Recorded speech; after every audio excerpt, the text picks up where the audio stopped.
The pitfalls of licensure for music therapists. American Idol contestant dies of a heart attack at age 31. Isn't that interesting? And Gibson found guilty of hijacking? All that next on Shitpost Friday. Today's video is sponsored by Ada Outdoor. Ada Outdoor was started by two family men with a passion for the outdoors and free speech on YouTube. All their pocket knives use durable tool-grade steel and glide easily open with one hand on precision ball bearings. It's all ball bearings nowadays. They also feature a deep pocket clip for concealed carry and even come with a storage bag. Check out their website and use the coupon code SPF10 for 10% off your purchase. And remember, when you support my sponsors, you support free speech on YouTube. Welcome to another episode of Shitpost Friday. I hope you guys have had a good week. Before we get into the news, the microphone of the week, this is a SE Electronics VR1 passive ribbon microphone. This one is actually in the chrome and hammer tone limited edition finish. Usually you find these in black, but I happen to find this one in limited edition finish for no extra money, and I jumped on it because I think it looks a lot better than the black one. I have a black one also. Really nice microphone. I think this is sounding fantastic. Let me know how it sounds to you down in the description. Somebody commented last week, I think it was last week, because I was talking about how men and women differ and how, you know, men kind of in our DNA, we kind of want to move from one thing to the next. You know, we want to impregnate somebody, then move to the next and all that kind of stuff, which is kind of undeniable when you're talking about human biology or biology of the animal kingdom in general. Somebody said Nick Cannon, and I was puzzled by this. I was like, why Nick Cannon? I don't know much about Nick Cannon. So other than the fact that he is just really, he's got some views that are kind of, whew. Our melanin is so powerful, and it connects us in a way that the reason why they fear black, the reason why they fear is because the lack that they have of it. Melanin comes with compassion. Melanin comes with soul that we call it soul. They may not have the compassion, so then they're acting out of fear. So then these people who didn't have what we had, and when I say we, I speak of the melanated people, right? They had to be savages. They're like, his views got on a space rocket and just kind of launched themselves into interstellar space at some point. Because man, he has said some wacky shit. But oh my god! So I saw this. Researching what this dude was talking about, came across this article of Nick Cannon's 12 kids and everything to know about Nick Cannon's 12 kids. I doubt this is everything, but People Magazine think this is everything that you need to know. And after I read it, I thought to myself, yeah, this is probably about all I need to know about Nick Cannon's 12 kids. So 12 kids, dude, he's had since 2011. So in the past, 10 years or so, he's had 12 children. That's crazy. I mean, congratulations to him. I mean, if you got the money to support 12 kids, then by all means, man, go at it. But the problem is he's had 12 kids with about 12 different mothers. I say that, but I think realistically it's at least 5 or 6 different mothers, I think. But it runs down the list here, and just it's and I don't do this to shame or make fun of the kids, because they don't have any control over who their parents are or how they behave. But I just thought, just reading some of the names of his kids, it'll tell you kind of his state of mind here. Golden, his son, he has sons from Mariah Carey, his ex-wife, Golden Sagon and Rise Messiah Cannon. And he also has a daughter called Powerful Queen with Brittany Bell, who I think is a model. He has some twins. He has a set of twins named Zion Mixolydian and Zillion Air. Oh, no shit. Straight up. Zillion Air. I think he was going with it's like he was going with a Z theme. He had Zion. I know this one's going to be Zion, but I don't know what I'm going to call the next one. And he's just he had a big brain fart. It's I don't know any other Z names. So he's honed in on Zillion. And then what's the middle name going to be? Of course it's going to be Air. Oh, this all reminds me of a book that I read once. What was it? It was called Oh God, what was the name of the book? It was a book about statistics at its core. It was just all about statistics. It broke down studies that were done on different names and the levels of success that a person with this name could expect to achieve in life. And, you know, there were some just wacky names that you can think and you can imagine to yourself, okay, what are some of the names that might be low on the list of success? You know, whatever the idea for success is, financial success or whatever. You know, you can kind of guess what those names might be. But, you know, these are some of that. This is some of that very thing right here. Even somebody who comes from a background of being born to two, you know, famous people with a lot of money, you're kind of setting somebody up for, you know, a bit of a roller coaster ride of a life. You know, Nick Cannon didn't have to go through that, did he? His name is Nick, for God's sake. But he's putting all of his kids through it. You know, just rolling the dice with their futures by naming them some wacky shit. Here's another one. Beautiful Zeppelin is the name of another one of his daughters, with a completely different mama, baby mama. He has a son. Legendary Love is the name of one of his sons. Legendary Love. I mean, tell me that kid is not going to be teased in school at some point, you know? He's going to be bullied to death. And that again, different baby mama. Set aside some money for therapy later on. It's not your fault. And then he's got a daughter called Onyx Ice Coal. Ice Coal? What's cooler than being cool? Ice Coal. I'm sorry, Onyx, man. Sweetheart. Gosh. And again, different baby mama. He's just... And then he has two kids with Alyssa Scott, another son called Zen, who died. That's tragic and sad. Oh, I hate to hear that kind of stuff, man. That kills me. And then he's got a daughter, Halo Marie Cannon. Does he have another son now, I guess? Something like that? I mean, dude, why would you do that to your kids? It reminded me. There was one particular name in that book that I was talking about. In their statistical analysis, they found one kid with the name Shatid, spelled Shithead. Shatid. I mean, you can kind of guess the economic prospects of Shatid as he grows into young adulthood. You know, tries to start his first business. You know, or get his first, everything. Get a line of credit at the bank, you know. Get his first job at Pizza Hut. It's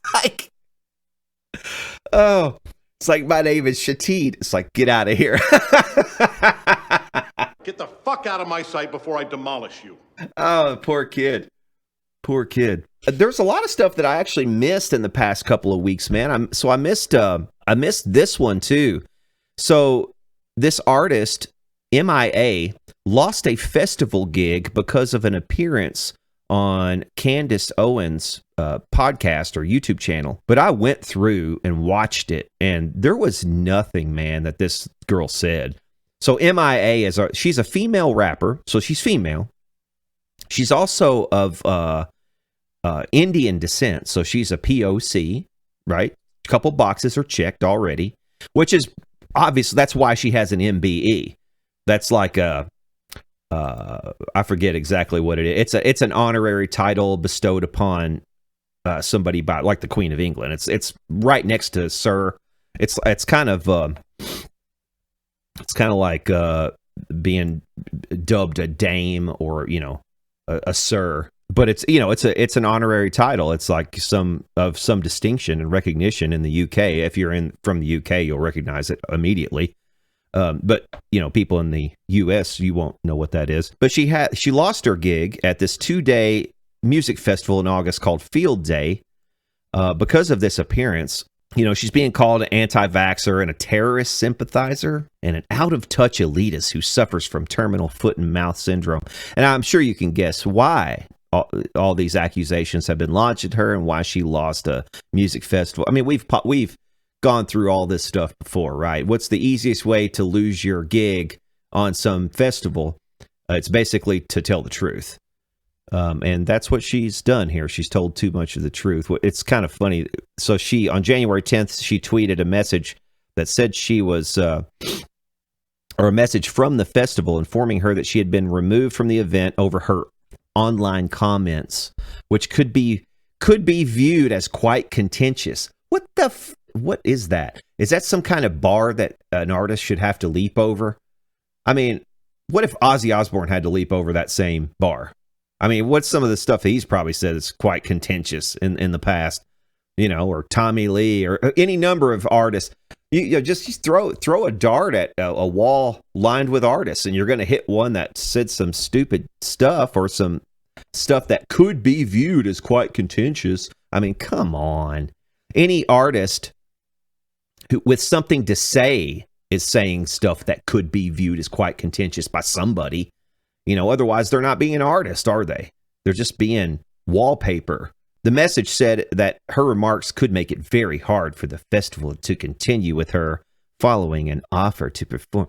I mean, after discussing it with AEG, the consensus is that in light of the online activity, we cannot continue with the offer. That's the offer for her to perform. We have not taken the decision lightly, but we must consider the wider risks to the festival and its stakeholders. I love this response, and I kind of fell in love with this chick, in a way, watching her on this podcast, because she's not taking any crap. I don't agree with her on everything, but she is being honest, dude. She's just being honest, and that's about all you can ask of anyone anymore, is just be honest.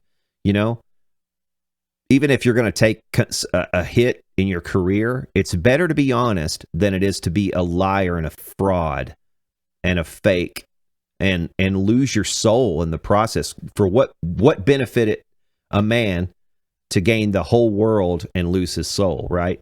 Or her soul in this case. In light of, I love this response though. So she puts in quotes, in light of her online activity, like what? Accidentally launching a missile on an innocent village, or me scamming $1 billion from people, or running a sex scandal? No, it was your little tweet. How naughty. Wow. Festival stakeholders want musicians to be boring puppets. I mean, yeah, dead on. Dead on. In another bit of news that I did not catch, the lead singer from Alien Ant Farm, Dryden Mitchell, has been charged with battery. And why has he been charged with battery? Well, check this out. So here's why he's been charged with battery.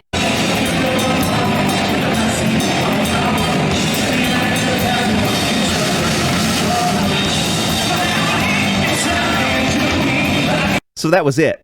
That's the battery. So he goes up to this guy, and gives him a handshake. It's like one of those kind of high five to the crowd moments. But he kind of grabs his hand and drags it toward his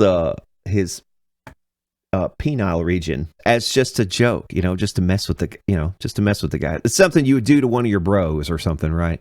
But it's not. I don't know that it rises to the level of battery. But this is what happens when you get a bunch of wet noodles in your audience. Shows are gonna become less and less fun as time progresses.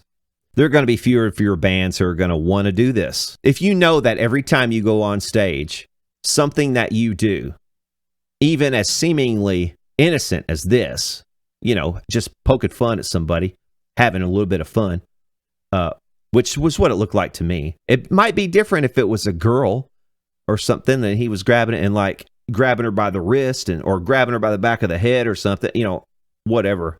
That would be entirely different.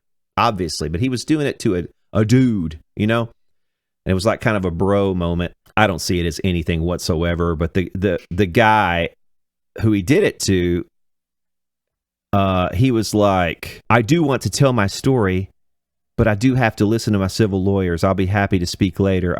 I do want the story out there because what happened was not right. He said it didn't bother him at first, but then the more he thought about it, the more he felt like a victim. Just, man, can you just grow a pair? Shut up and grow a pair. Like I said, complete wet noodle. I tell you what, just check out of the human race, because you honestly don't belong. Or just go ahead and have your bits cut off. Have your Audi replaced with an innie, if you catch my drift. Unreal. In other news, I saw this. American Idol alum C.J. Harris has died at the tender age of 31 of a heart attack. And why would somebody die at the age of 31 of a heart attack? I mean, unless he was mainlining chicken fat, we just can't say for sure, can we? We're going to need more evidence to find out. And it's probably going to take many, many decades. And I'm sure that the documents are going to need to be sealed for a couple of generations as well before we can figure out what caused this young man to die at the tender age of 31. Just like Lisa Marie Presley last week, who died of 54, a female dying of a heart attack at 54, which is, it's not unheard of, but it is unusual. And it's happening all over the place. And you got people passing out on football fields who are in peak physical condition. And it's not just one, it's many, many, many. And we can't say why. Can't say why. Certainly can't say why on this platform, can we? Which is why I have opened up my own locals account. I will put a link down the description or up here if I can. Or you can go to my main page, and there will be a link at the top of my main YouTube page. If you look closely at the header, you'll see links to my locals account, my Rumble account, all the alt tech. I'm going to start promoting this stuff hardcore because we're going to start building bridges over toward alt tech sites because I've had enough. I'm fed up. I would like to bring as many of you along with me as possible as we begin to migrate out of YouTube. But I've been talking about it for far too long and been doing nothing about it. And, you know, that's my fault. It's been a matter of not having enough energy to even try, really, to do it. But the time has come. Time to stop lollygagging about it and start the move. So please do follow me over at Locals. You can join my Locals account. All sorts of things we're going to be able to do over there that we cannot do on YouTube. And all sorts of things we're going to be able to say over there that we can't say here on YouTube as well. And probably as time moves on, I'll start making exclusive content on both Locals and Rumble. And we'll start just building the bridge off of this platform because, like I said, I'm pretty fed up with it. Also, in other news that I kind of missed last week, this story caught my eye. So this lawsuit began on January 6th. All That Remains, the band, the metal band, All That Remains, is suing their late guitarist, Oli Herbert's widow, over allegedly blocking their royalty payments. This is a pretty juicy and deep story, though. It goes way beyond just a band suing a widow. There's some pretty serious allegations that are connected with this as well that go beyond just that. As far as this particular case goes, they're accusing her of basically standing in the way, holding up the royalty payments for the other members and making claims of ownership of some of the band's songs and tying them up in legal wrangling. But the deeper issue here is that this guy, Oli Herbert, was found dead after he had drowned in a puddle of water out. I think it was out back of his home or something that was mere inches. There are some life insurance policies and things like that involved as well. So naturally, all sorts of allegations have been flying about as to exactly how this dude died and exactly how the widow may or may not have been involved, allegedly. That got me covered.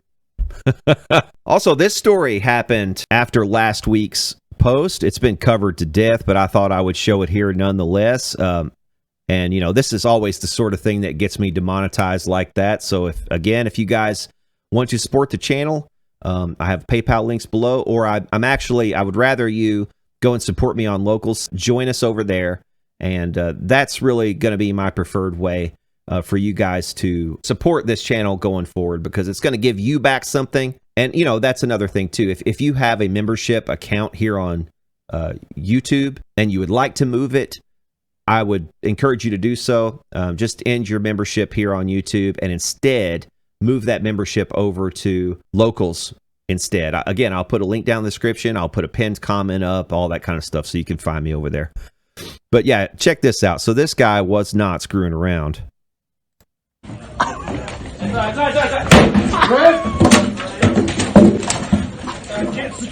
Okay, so what you're seeing here, I'll start this over. What you're seeing here is this employee chasing this would-be criminal thief before he can get out the door with a guitar, acoustic guitar. Who knows what it is or how expensive. It's going to have to be a scratch and dent after this. Or it may just end up in the dumpster. I mean, whoever is local to this guitar center, hey, go check out their dumpster. There might be a guitar in it now. But in all seriousness, this dude he's not having any of it, man.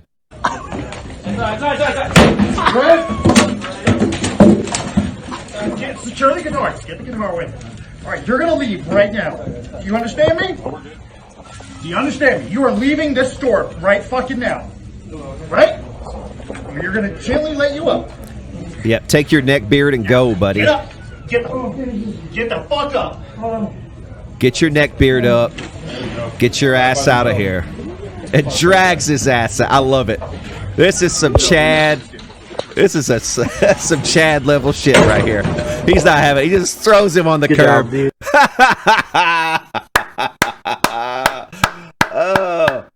oh, way to go, sir. Way to go, sir. Oh, much love, man. I can't stand a thief. A guitar thief is right at the top of my most despised of all human beings. And this guy got exactly what he deserved. In my opinion, he didn't get. He should have been dragged out the back door.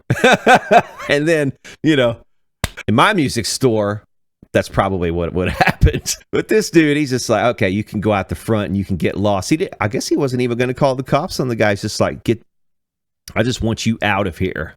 Like I said, Chad level right there. Gotta love it. In some local Kentucky music news, I wanted to share this because this is not just about local. This really is about just licensure of music therapy. So here in Kentucky, you can see by the headline, effort to create a Kentucky music therapy licensing board has bipartisan support. Usually when something has bipartisan support, you know that it's probably about as bad as it can possibly get. And this is no exception. So the bipartisan support is coming from this state senator named Julie Rack Adams, who happens to be my state senator here in my district. So I emailed her about this and got absolutely no reply. Of course, yeah, she doesn't like hearing from me. She's heard from me a couple different times in the past, and she won't respond to me now, I guess. But yeah, okay, so this is kind of an important discussion, not just for music therapists, but for a lot of different things. Because, well, here, I'll just play this for you first, and then we'll talk about it. You can get a degree in music therapy. It's not professionally regulated in Kentucky. Some lawmakers now are hoping to change that. Okay, hey, Cade, can we do Wheels on the Bus? Yes, ready? The wheels on the bus go round and round. For Mom Katie Cowan. How many years of secondary education did she have to go through, or post-secondary education did she have to go through to get to be qualified to sing "Wheels on the Bus Go Round and Round"? When the horn on the bus goes beep, beep, beep. Songs with her 2-year-old are more than the average nursery rhyme. What else is on the bus? Yeah? The baby? It's music therapy. Her son, Cade, already a natural in self-expression. I mean, I will say this, cute kid. Round and round the wheel. While Wheels on the Bus is a simple example, Cowan says the healing power of music extends to all age groups. Being a music therapist, it's really awesome that I am able to share. Did she just get out of the shower? She knows she's going on the news, like the news is on its way over, and she just got out of the shower? Something with people that allows us to connect beyond just words. Now, with the help of Kentucky lawmakers, she's hoping the state of Kentucky will establish a music therapy licensing board. Why? Why would you hope that they establish this license? Why would you want it to be harder for you to do your own job? Unless you wanted to throw up a bunch of roadblocks in front of everybody else who's doing it, because like I know somebody who could get me in the back door. So therefore it's good for me, bad for all these people. Or what is it? Why? Why do you think this is a good idea? What do you think some homeless guy's going to walk in, drag himself in smelling of garbage off the street with a guitar that he just found in the alley and just say, I'm a music therapist, blah, you know? Is that what you're afraid of? Because that's not happening. You know, that isn't going to happen. Again, how qualified do you have to be to sing the wheels on the bus go round and round to some kids, man, and entertain some children? You know, I know some exceptionally talented people who have worked as music therapists and have donated a lot of their time, you know, but they'll also get, you know, grant money and stuff to do it. And none of them that I know of have ever had to have a license to do this. Let me educate you on why licensure is bad, not just for music therapists, but I'll even go a step further and say for doctors, because it drives up costs without really providing you anything more in terms of quality that would not be weeded out in the natural process of capitalism, of people voting with their dollars, of reviews. Like now we have such an extensive system of online reviews. You can just Google somebody and find out whether they're any good within about 5 seconds. So why have that really effective layer on top of a licensure layer, which forces people to go to school for, you know, however long it is now, 8 years, 6 years, 8 years, and then go through residency and all this stuff. And eventually, you know, it just all it does is drive up the costs, and it puts up barriers between people and care. And it makes care astronomically expensive. I mean, that's really, at the end of the day, that's all it does. You know, I'll give you an example. CAT scans and x-rays, these kinds of services. There are places that have cropped up that are like in strip malls and stuff.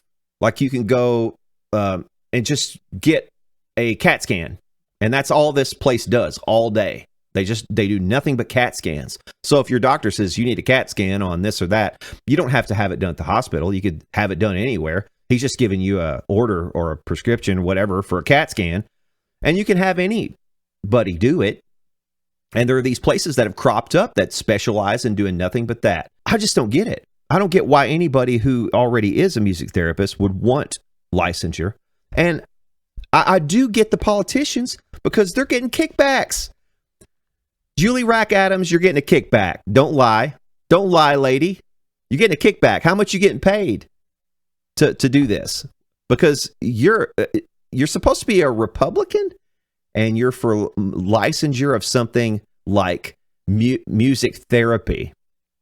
What harm are you afraid that this person who never touches a patient is going to do to them? If you hit a wrong note, you're going to kill somebody. I mean, what? This is beyond ridiculous and stupid. Don't ever let anybody convince you of that this kind of thing is correct. Listen to Milton Friedman on these sorts of things. He had it correct. Nobody can become a physician unless he is licensed to be a physician by a government licensing board. Who do you suppose is competent to decide who should be a physician? Only other physicians. So the membership of licensing boards of medical groups is always composed of physicians. That has, in fact, been a key element in the restriction of entry into medicine and in keeping the number of physicians to a lower level than it otherwise would have been. The effect of limitation of entry into medicine had been to keep down the number of physicians and to increase the average income of physicians at that time by something between 17 to 30%. If you talk to physicians, they'll say, why, the reason we're in favor of licensing is in order to have a very high quality of medical practice. But then if you look at the rules they have followed, some of them have no relationship whatsoever to quality of medical practice.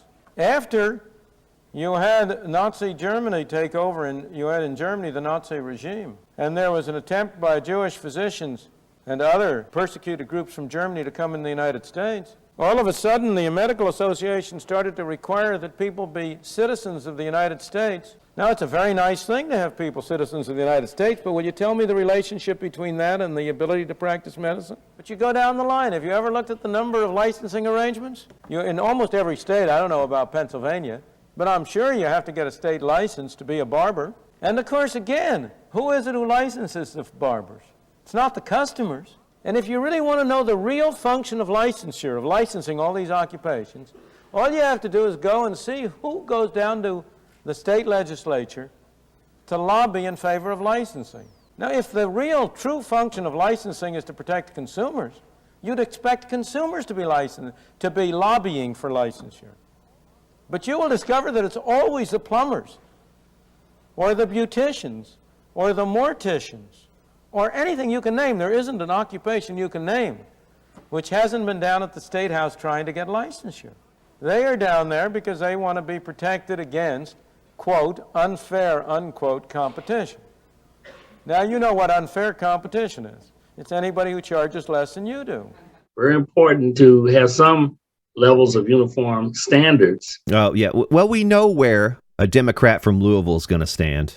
We know that should be obvious. Or practice. Otherwise, people will set their own standards.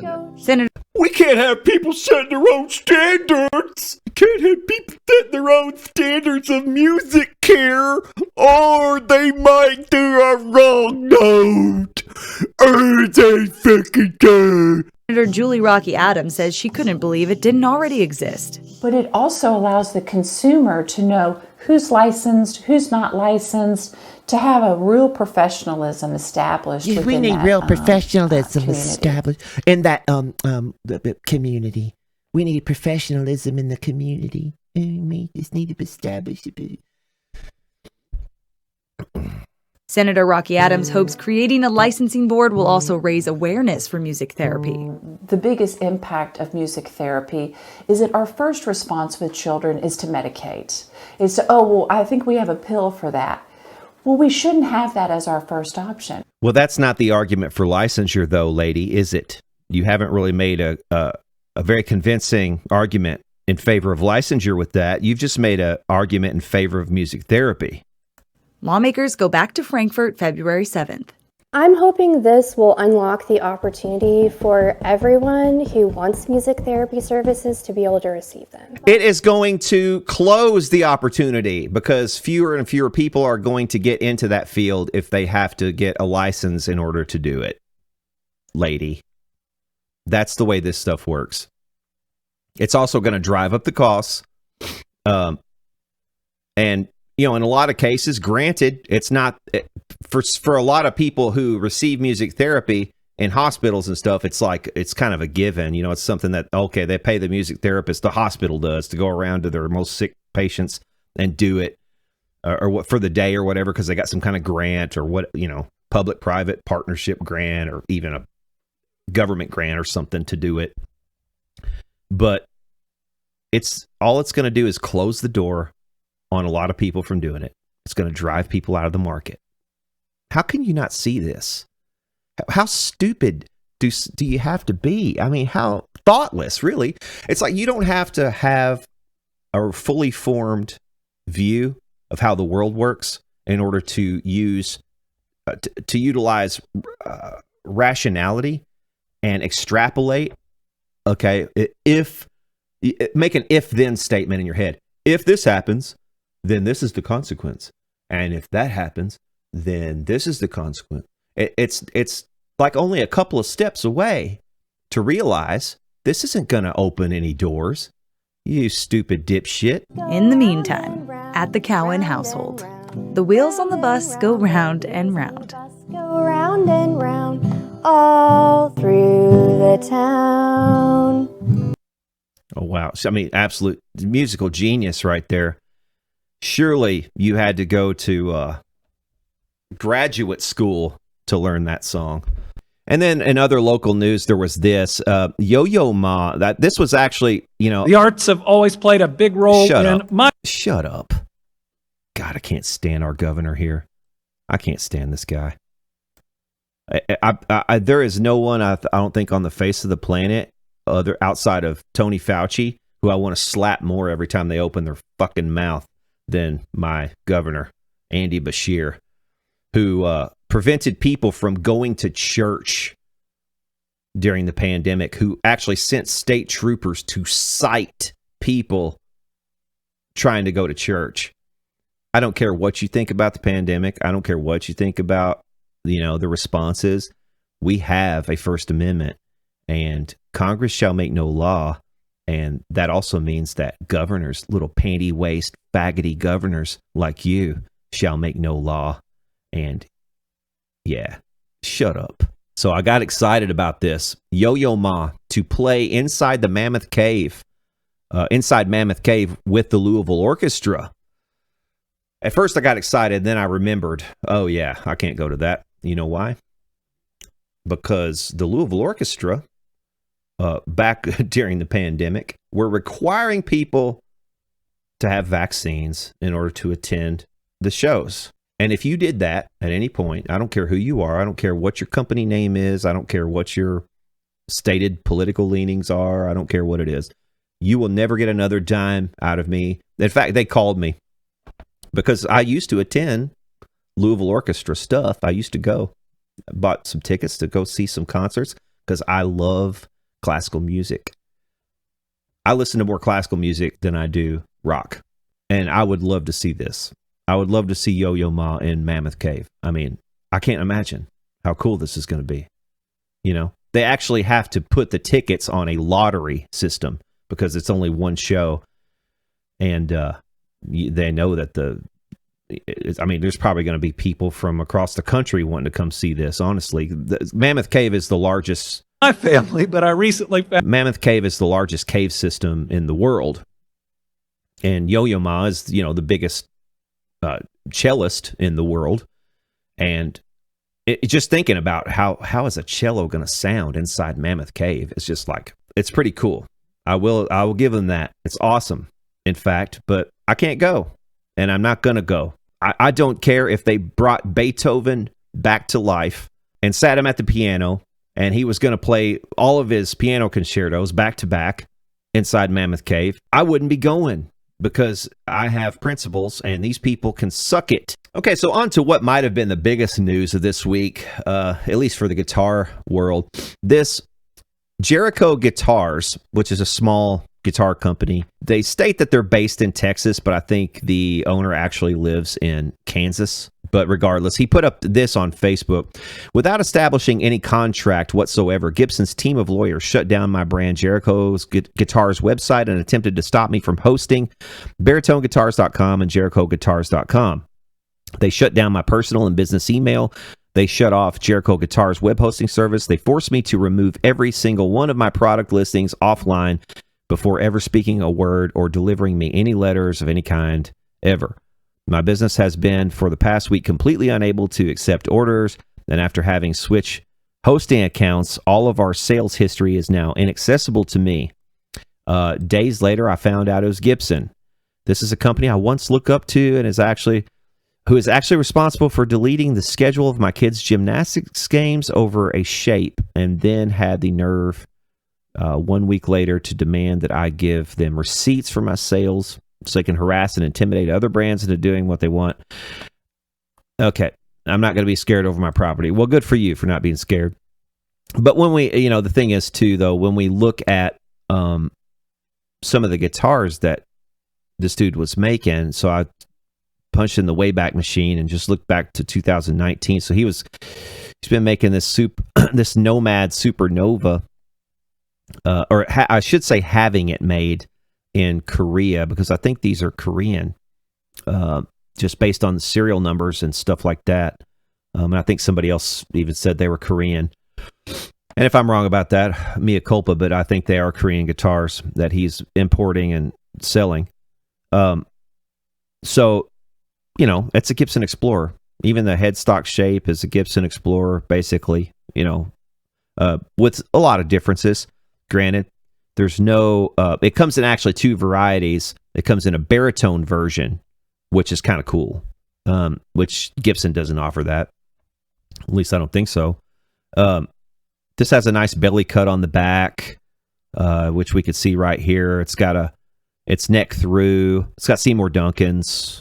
There's no inlays on the fretboard at all. The fretboard's just blank. Just a cool looking guitar, but still very, very close to a Gibson. And it seems to me like, and it's got a nice cutaway back here too. I don't know. This was either poking the bear on purpose to get a response, or he just really hasn't been paying attention to what Gibson's been up to for the past little while. He did say, I used to look up to Gibson, but you got to, if you've been paying attention to guitar news for the past few years, you've got to know what's been going down with Gibson. Here's another one. Like I said, this looks like Korean to me because of that serial number right there. It's got to be Korean. But $1,250 is what they're selling for. Here's another one that's been produced, and it's slightly different. I think this is like a smaller body. It's different configuration. But I have to say, this small YouTube channel right here called it from 3 months ago. But in my Facebook feed, I've seen a number of Jericho ads. An ad caught my eye. It'll be on the screen shortly. Click. To the untrained eye even. It's Jericho's version of the Explorer that they're coming out with in 2023. It's screaming for a lawsuit, and I don't know what they're doing other than really just begging to get sued. At the very least, if there hasn't been a cease and desist letter, there needs to be one. Just ASAP. So, like the post said, they didn't send a cease and desist. They actually went after the web hosting, which I'm guessing was probably GoDaddy. I did a little bit of research, and it seemed like they had been hosted by GoDaddy before, and GoDaddy actually, in their terms of service, they have it in there. Somebody can lodge a claim, and they will take you down, if you're justifiably accused of trademark infringement. So I'm guessing that it was probably GoDaddy who was their web host. So, this is a very good argument for having an offshore web host. Find a good web hosting in a friendly country, somewhere else, and don't go with GoDaddy because, they're the big dogs. And it can be a little bit cheaper sometimes, but something like this happens, you're going to lose your website.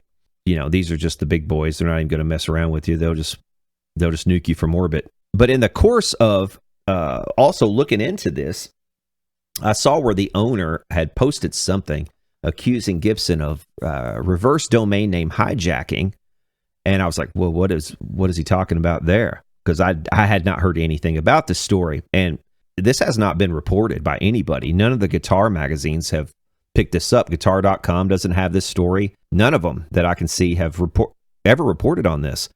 So Gibson was nailed. This is nailed. They were actually found guilty of reverse domain name hijacking. Now, what is that? So Gibson bought the company Tobias, which makes basses. They bought it back in 03, something like that. So Gibson has had that for a while, but they have not had the Tobias.com domain. That domain has belonged to an insurance company. And currently, this insurance company, Assured Partners, Inc., owns the domain. It acquired it when it acquired the company Tobias Insurance Group in 2013. But Tobias Insurance Group had that domain as early as like 1995. But Gibson, with its lawyers, went and accused these guys of basically just sitting on the domain and not using it. Well, they are using it. They're using it for internal emails, and they're also using it to capture any emails that come in from the outside that were sent to the old Tobias Insurance Group, because there are still customers of that company that send occasional emails, apparently, and they need to capture all those and have control over that domain so that they get all those emails so they can still do business that they need to do. But Gibson, and basically they were told one time that, okay, we own this, you need to back off. Gibson didn't back off. They doubled down on it. So this is the way it works. If you have these companies who are going head to head with some complaint about a domain name, there is an international agency that kind of steps in And the name of that agency is the WIPO, the World Intellectual Property Organization, Arbitration and Mediation Center. So these guys step in and they say who's who and what's what and who deserves what and what's going on. So if we go through this is pretty interesting. So here are the parties. It talks about, all right, Gibson Brands, and then Assured Partners, who we've already discussed, owns Tobias.com. Yada yada yada. So the center appointed this guy to be the panelist or the arbitrator in this matter. So the complainant states that Gibson is engaged in the business of developing, manufacturing, and selling musical instruments, including stringed instruments, under the famous Tobias trademark for over 40 years. Well, that's kind of Gibson hasn't been doing that for 40 years, but Tobias has. The complaint Gibson products are offered throughout the world, and Gibson name and instruments have gained worldwide reputation. There is no evidence to show that complainant's Tobias mark, as opposed to the Gibson mark in connection with guitars, enjoys fame as alleged in the complaint. So they're basically saying not enough people even know what Tobias is in terms of bases for their complaint to stand. Complainant holds the registered trademark Tobias in connection with stringed instruments and namely bass guitar. This insurance company comes back and says, hey, this is our domain. We are using it. Gibson doesn't have any claim to this. We're not just hijacking the name and setting on it in order to drive the price up for it and block somebody who owns a trademark under the Tobias name out of the name. And then, because a lot of companies have done that in the past, or I say companies, it's kind of like piracy in a way. It's hijacking a domain. You buy up this domain, and then you kind of sit on it and wait for somebody to come along who owns something related to that. Then you can sell it to them for massive bucks. But they've come back and said, look, it's obvious. We can give all the receipts of when this Tobias.com name was registered and to whom, and it's the company that we bought, fair and square. We own the rights to the name. Period. And Gibson's lawyers come back and say that the domain has been registered and is being used in bad faith. So they basically double down on their accusations rather than just, giving up and saying, yeah, okay, I get it now. I get who owns this and why and how they're using it, because this insurance company from Indianapolis, they gave all the receipts. Like, here's where we bought this company. And then Gibson's lawyers, they don't care. They don't even give up. They're just like, the domain name has been registered and is being used in bad faith, as if somebody, like I said, had registered the domain just to keep Gibson from getting it. So essentially, the panel comes back. That's this one guy who represents the panel, this WIPO. He comes back and he basically concludes that the respondent clearly has rights or legitimate interests in the domain name. They conclude there's no evidence that the respondent registered or used the domain in bad faith under the current policy that they hold. And it obviously was not acquired in bad faith. I mean, why didn't Gibson just buy that insurance company if they were so worried about having the Tobias name? They should have just put in a bid for that insurance company and then they would have owned it all. So here's the juicy part. Here's the ruling at last here. The panel agrees with the complainant, and the complainant here is actually the insurance company who's lodging a complaint back at Gibson for reverse domain name hijacking. They're accusing them of this, which is basically trying to hijack a domain name with false complaints. This never should have been brought. Moreover, once the respondent's position became clear from the response, the complainant should have sought to settle or withdraw the complaint. Instead, complainant doubled down with irrelevant arguments. Complainant represented by counsel with experience in UDRB cases, that's these type of cases, has committed reverse domain name hijacking. First, the complainant asserts with absolutely no proof that its Tobias mark is famous. So they're basically saying, they're slapping them down on that one, that a sort of bald assertion is, in this case, an overreach or that sort of bald assertion is an overreach, and it undermines the complainant's credibility from the outset. Ooh. Big smackdown. Second, the panel agrees with the respondent that it would have been very easy for the complainant to acquire an understanding of why a respondent registered the domain name. Because the complainant, that's Gibson, represented by counsel acquainted with the UDRB process, apparently made no effort at all to research the potential bona fides of the respondent, the complainant launched a misbegotten complaint and aggravated matters by making unreasonable arguments. Third, and perhaps most important in the case, it should have been clear to the complainant and its counsel once they read the response that this case would not succeed. But they did it anyway. This is Gibson. They just power forward anyway. It's just damn the torpedoes. At that time, the complainant should have thought about withdrawing the complaint. Instead, the complainant doubled down on its unsolicited supplemental filing. In that submission, the complainant fails to address any of the critical points raised by the respondent, and instead offers flimsy and inessential arguments, such as the argument that the respondent is somehow in bad faith because it apparently did not have an assigned trademark from its own subsidiary, or that using a domain name for email only on the website is not a use of the domain name. The complaint is denied. Complainant has committed reverse domain name hijacking. Like I said, no guitar news organization picked up on this, which I thought was just kind of weird. Usually Gibson news, everybody jumps all over it, but I guess this one flew under the radar. And the thing is, too, this is a ruling with really no teeth. There's no penalty for committing reverse domain name hijacking. So Gibson and companies like them are just going to do it regardless. The only thing preventing anybody from doing it is just the ridicule that they may be subject to, which is the purpose of this video. If we don't hold their feet to the fire and give them the ridicule they deserve for acting in this way and punishing them by stopping rewarding them with our money, companies like Gibson, then they'll just keep doing this stuff, man.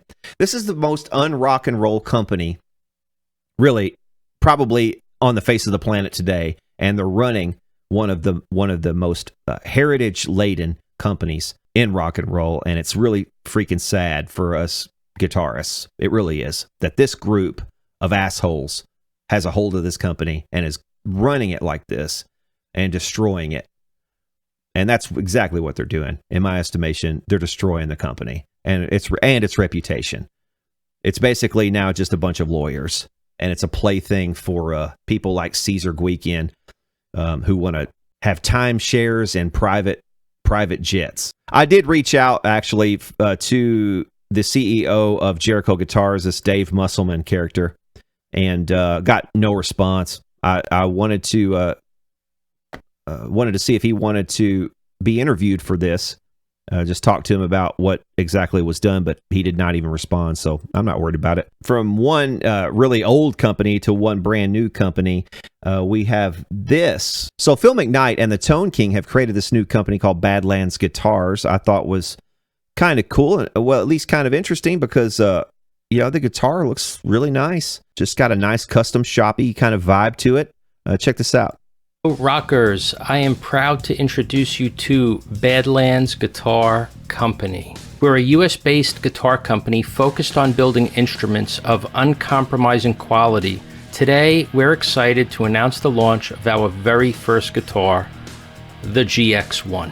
Yeah, so this is maybe the third that I know of YouTuber-owned guitar business. Well, we got Chapman, and we've got whatever Ola's, I think it's Solar Guitars that he owns, Ola, England. And then these guys, the Tone King and Phillip McKnight, are running this Badlands Guitar Company now, which is pretty cool. I would say out of the three, this is probably the one that I would prefer. It's a little bit more up my alley. I like the headstock on this thing. So they've got this symmetrical headstock. I want to get to that part. They've got this little part of the headstock that kind of swoops out on the high E side, so that it will hang straight when you hang it on a wall hanger. Yeah, definitely wish these guys all the best, man. I like I said, this is probably the one out of the three that I would prefer to buy if I was going to put my money in something. Okay, and last up in the news, I wanted to cover this. This from faroutmagazine.co.uk. 1 year on, why did Neil Young's Spotify boycott fail to catch on? The singer-songwriter was outraged by the streaming platform support of Joe Rogan Experience, which was responsible for spreading misinformation about. Was it? It was responsible. You've just deemed that, have you, Sam Kemp? Yeah, see what I mean? This isn't journalism. When somebody, they were responsible for spreading that. Dude, you're supposed to say accused, or they were allegedly responsible, or alleged to have been responsible by somebody, and here's their quote. I mean, that's how you conduct yourself if you're a real journalist, which tells me, Sam Kemp, you aren't one. Over the next few weeks, more artists decided to pull their catalogs, including members of Crosby, Stills, and Nash and Joni Mitchell. You guys will remember me smashing their LPs about a year ago when this happened. And I stand behind it to this day. Screw these people.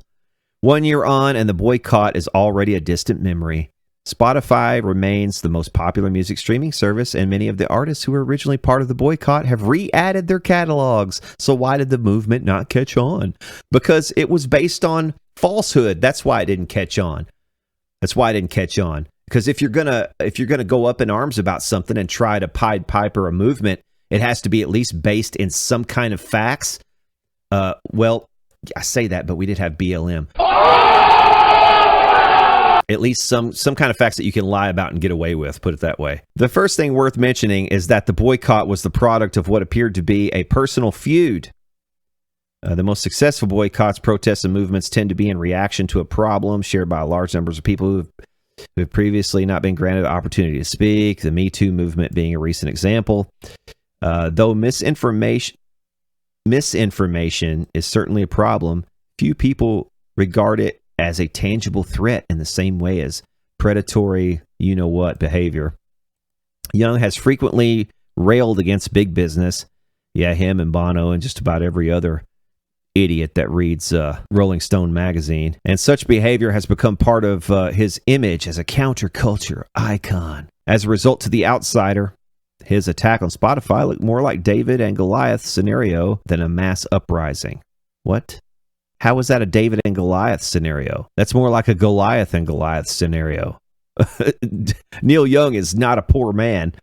He's not some, homeless person off the street here. That Young was already an established artist when the boycott took place is also significant. Throughout his career, the singer-songwriter cheerily, I don't care about any of this stuff.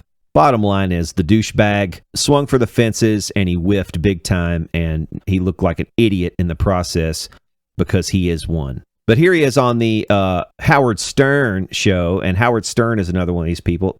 He's actually just now in the past, month or two, started to come out of his house, out of hiding, which he has been in for the past 3 years since the COVID pandemic began, because he's still afraid to come outside. This is how lunatic some of these people are. Still afraid to come outside. He's not afraid to come outside because he's afraid that, all the idiots who run the world are trying to destroy it and force him into wearing masks everywhere he goes, and he doesn't want to do that. No, he's not coming because everybody's not wearing them and everybody's not vaccinated yet. What a pussy. What's funny is my wife follows this. She said she follows this Facebook group of these people who have been shut inside. She said she just kind of peeks in on it every now and then just to see how they're doing, because she says it's like watching an ant farm or something of just lunacy, because these people still to this day, 2023, won't go outside and think that the sky's falling and COVID's going to get them and everybody's going to die, and just they've lost it. They've lost the plot entirely. And apparently Howard Stern was one of these people. But my wife said I have not seen this group, but to hear her describe it is pretty funny. She says slowly you could see people start to kind of wake up and say, is it possible that maybe we're the ones who are crazy? You think? You're one of the few people I believe, because you've always put your money where your mouth is. And this is why I think you're the godfather of grunge. You're with the Buffalo Springfield. Wasn't it those guys who said, hey, let's go on the Tonight Show with Johnny Carson? And you say to them, fuck you. We're not going on that show. It's too mainstream. Fuck you. I'm not doing it. Crosby, Stills, Nash & Young, one of the most successful albums, Deja Vu. You say to yourself, fuck that. I want to go do my solo thing. Oh my God, Howard Stern is so edgy. He uses the F-bomb, guys. Did you know Howard Stern is edgy? Did you know that he's countercultural icon and so is Neil Young? Did you know this, guys? Hey, guys, did you know that these old idiots who promote everything that the mainstream is telling them to promote at this point are the edgy ones? Did you know these are the real punk rockers right here? Not the people who stood up to the nonsense, but these guys. Yeah, these are the real punk rockers right here. Spotify has a podcast where they're putting out information about a vaccine. You are on Spotify. You make a lot of money off of Spotify because your music is one of the most streamed artists of all time. You say, wait a second, Spotify, do not put shows on that put out false information about the COVID vaccine. He didn't even own his own stuff at this point. He wasn't making his money off of that. He had sold out his interest in all of his music, according to what I read. So, no, he wasn't making any money off it. He was just pressuring his record label to take his stuff down on his behalf. And I guess, and they would be the ones who lost all the money, not him. But you didn't stop there. You took your music off of Spotify. Howard, I woke up one morning and I heard somebody saying there was some scientists were saying something about COVID, or some doctors. They're just saying some stuff. They were saying something about COVID, and I don't know what it was. Dying in the hospitals, and misinformation, and I see all the nurses and everything. And I just had to listen to it, and I couldn't believe it. It was on CNN. I mean, I had to believe it because it was on CNN. I always trust everything they say. That's what they do. They try to save people. So these people were distressed by the fact that Spotify was doing this misinformation with some show they had, and I listened to it, and I said, and they were saying he purposely is saying this stuff that he knows isn't true about COVID, and people are dying, you know. No, and that isn't what happened at all. He had some people on who were trying to say the truth, who were trying to actually give real data and show what was where the CDC was getting it all wrong, and the big tech companies were banning these people from every single other platform. They couldn't speak. So Joe Rogan had them on because he feels like, hey, if somebody's saying something and everyone is banning them for it, I want to hear what they have to say. Why is this bannable? Why is what this person is saying is a bannable offense? It's allowing somebody a platform, giving them the rope to hang themselves. If they truly are quacks, like the mainstream is saying, then somebody will be able to come out and precisely pinpoint all the way down why they're quacks. What is it that they're getting wrong?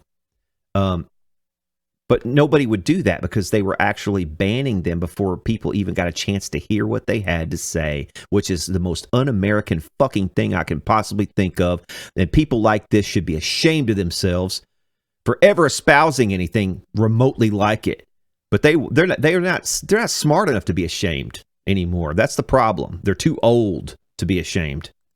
Just called up my management and said, we're out of there, get me off, and wow. And we'll be fine. They were a little shocky because they all know the numbers and everything, but who cares? Yeah, who cares? I'm not the one taking the hit. I already sold out my interest. I mean, who cares? See, he doesn't go to that. He doesn't go into any of that. Like, I already sold out my interest in my catalog, so I really didn't have a say in it. Who cares? He's not going to explain that. He just wants to look like the big white knight, who took on the big Joe Rogan. Dude, you're Neil Young. Shut up. You're not some, like I said, you're not some homeless guy off the street fighting against the Goliath. Who cares? Neil, that is such integrity. What is the calculation? How much money did you turn down? How many millions of dollars? I don't know. I don't know. You didn't care. Probably zero, because I already got all my money out of it. You didn't care. I knew I was going to do fine. Were you shocked? What a pack of fucking lies. These people, I swear, man. I swear. There something has to change in the world fundamentally. I don't know what it is. I mean, people have to be able to speak. That's for sure. You know, we have to be able to speak. Like somebody has to be, and even if you have a counterpoint to something that I'm saying, man, I'm not going to say this person shouldn't have the right to make a YouTube channel and speak out about what I said wrong. You know, we have to have conversations and make points and counterpoints. We have to debate issues, not just shut people down out of hand before we even have heard what they have to say. It's not integrity. It's grandstanding, and it's false grandstanding at that. Anyway, that will do it for the news this week. As a matter of fact, that will do it for Shitpost Friday this week. We've rolled on for a bit long, and I'm not even sure if I'm going to have time to edit all this. But yeah, if you want to continue to see these, like I have been saying the past few weeks, man, you're going to have to keep supporting them. I've appreciated the outpouring of support that I've gotten the past couple weeks, but you know, it has to be something that keeps going. Otherwise, we're not going to be able to keep doing this. If you would just go over to my locals, sign up for my locals, and I will see you over there. So anyway, that will do it. Thanks for coming, and we'll see y'all later.